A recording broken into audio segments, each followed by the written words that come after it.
Hi, I'm Jagger Rizol, a writing fellow for the Diana Rapp Writing Fellowship in 2019 2020.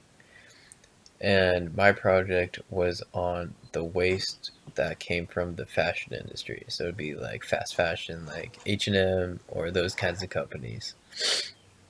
And so basically, I already knew that this was a problem within like the waste that came out of all of these different companies.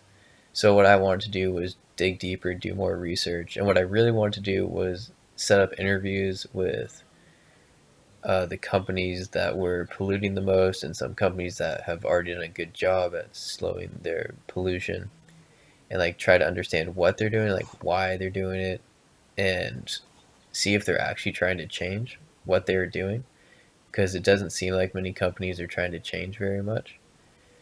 But unfortunately, I was unable to reach out to a lot of the companies, so I had to completely change that aspect of my project. So it was more just a research based project.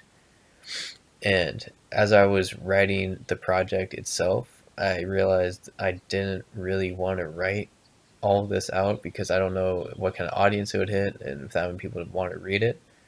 So, like 3/4 of the way through the project, I decided that I was going to make a podcast with my roommate, and he was going to be like the person interviewing me, and I would be answering the questions because I feel like an audience had a better time trying, like they could see Sean as them instead of just reading a piece of paper and just being confused the whole time. So I tried to make it easier to explain, easier to understand through the explanation in the podcast, which was a fun idea. And yeah, the other things I've learned through this was that it's a lot of corporations just do what they want and they can just get away with it because they have the money to control legislation. And that's why there's really no rules on the different kinds of waste. But the and things I learned based on like the project itself was planning. You have to do a lot of planning. You have to be adaptable because not everything's going to go as well as you think it is. You're going to have to make some changes, and you just have to try to follow your timeline. It's important to stay in contact with the people who are helping you because I lost contact with my mentor, which set me back a little bit. But luckily, I was able to reconnect, and she put me back on path.